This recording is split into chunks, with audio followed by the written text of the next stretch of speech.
Well, hello everybody, and welcome back to G-Bear's Off-Grid Ways, a homestead in the desert. We've been on a flood watch all day, and look at the sky. Yeah, never got here. Looks like they're getting some over there in the mountains,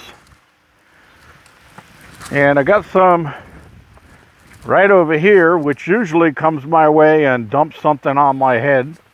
But if I do get anything out of there, it's going to be a short little sprinkle. I was rudely awakened at 3 a.m. by water splashing in my bedroom window onto my head. And we had a little shower last night, and I got 1/10 of an inch of rain out of that. Nothing to write home about. So, looks like everything has bypassed me over that side and over that side. Excuse me. Don't ever look up at the bright clouds. It's just as bad as looking at the sun. So anyway, yeah. So today I got busy grading all the roads again. Now that the idiots aren't hauling their water trailers and stuff over my road and digging ruts and gullies in it, I regraded everything all the way out to the main road out there. So nice and smooth, and I got lots of rock tree leaves all over the place. Look at all those rock tree leaves. I'm going to rake those up, and I got to get a pile going, because my plan is, when I do my concrete deck on the front of the cabin over there, the front porch or the patio, whatever you want to call it, what I'm going to do is form it all up and have it all ready to go and pour. And then I'm going to take a bunch of this rock here, and I'm going to put about 1.5 inches of that in the bottom, all the way through the bottom of it.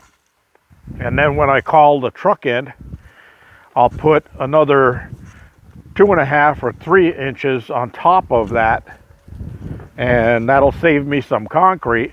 But the concrete will bond with all of that rock underneath and still give me a little bit of strength. It's not like anything is ever going to drive on it. It's just a walk around porch, and because money is always so tight, I'm going to try to save wherever I can. And of course, I'm going to be cleaning all this mess up here. That's my next project. Right after water delivery comes on Wednesday, I'm going to get to cleaning all this mess up around here. As my friend Andy did mention, I do have a lot of hiding places for slithery friends to hide around here. So you got to be very vigilant when you're walking around out here, especially with flip-flops. So I cut the road going through right beside here also, because that goes all the way back around the backside, all the way up to my water tank. And I got that water delivery truck coming in 2 days. He'll come in, go all the way up the backside, all the way around to the water tank. Then he just swings around and comes right down here and fills up whatever he's got left in the truck, goes into these totes down here.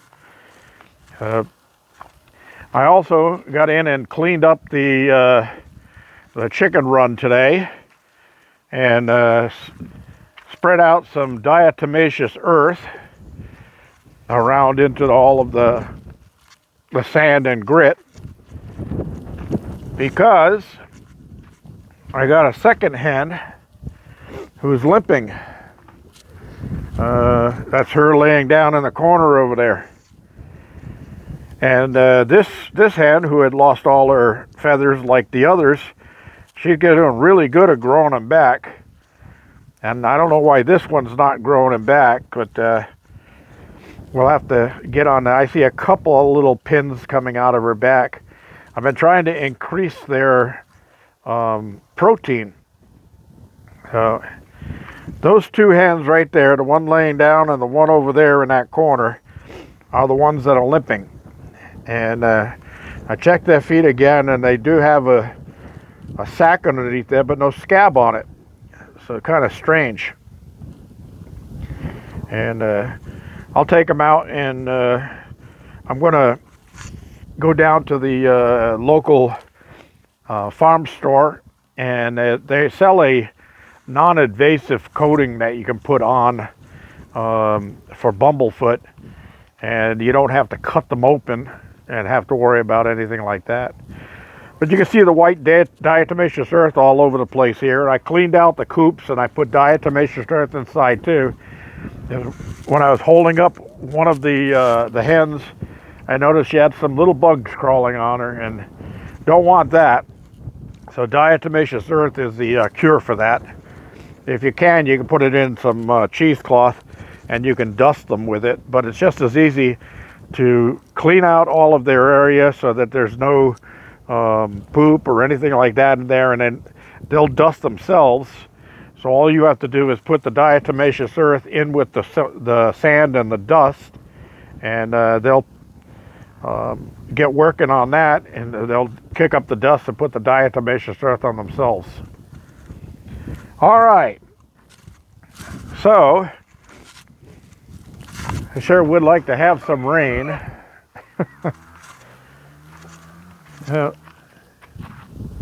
Idiots. Okay, the growers over there have a dirt bike, and they use because they have one grow facility down here and another one about 2.5 miles down that way, and right, I think they actually have about 3 of them down that way, but they ride the dirt bikes back and forth between the two, and the guy rides bareback, no helmet, and just ripping it as fast as he can through the desert. So one of these days he's going to take a spill, crack his skull open, and become coyote bait. But what can you say? You know, I don't care how much duct tape you buy, you just cannot fix stupid. Anyway, let's get past that. And the sun just peeked out from behind the little rain clouds there. And as the flash flood watch is still in effect, but I don't see any flash floods happening out of what I see here. It all went way up there, went past up there. But anyway, that's about it. Everything's all graded here, except for a couple of ridges. That was the final, oh no, this was the final cut where I took the grader back and parked it.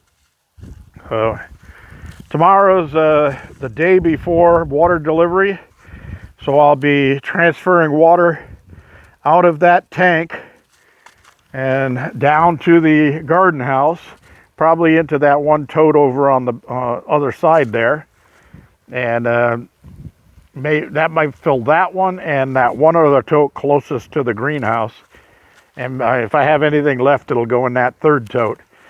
And then the truck will fill my other totes, whatever I have available, ready for him to fill. Because he comes in with, supposed to have like 3,800, but the truck's got a little leak. He loses some along the way, and can't help that. But I don't think I've ever seen a water truck that didn't leak unless it was brand new. But he'll fill up that big tank, that's 2,500, and then there's another 875 that go in the blue barrels, so that's at 33 there, and by then he's running pretty light. So if I get 2 more totes out of there, it's another 550 gallons. That's really pushing it for what I'm expecting to get, but I'll have a full load of water anyway, and that's a good thing. But I've got to get my floating circulation pump. I have to shut it off in the little pump house there and pull it out the day that he comes so that it's ready to go. But I want to get that tank completely emptied down, and then I use, you see this big gray 2-inch plastic conduit right there. I'm going to cut that to the right size, to the right length, so I can put my shop vac plugged into one side, and I'll have the other side cut at a 45-degree angle So I can just, instead of having to climb down on the top side of the tank like I used to, I'll just stand up on top and I'll feed that pipe down inside of there, and I'll just vacuum out the bottom of the tank. And on a wet vac, that'll do just peachy dandy. All right, everybody, that's all I have for today. I'm going to go inside and enjoy a cold one, sit back and relax. Just watching some old-time TV on the TV and relaxing and enjoying it.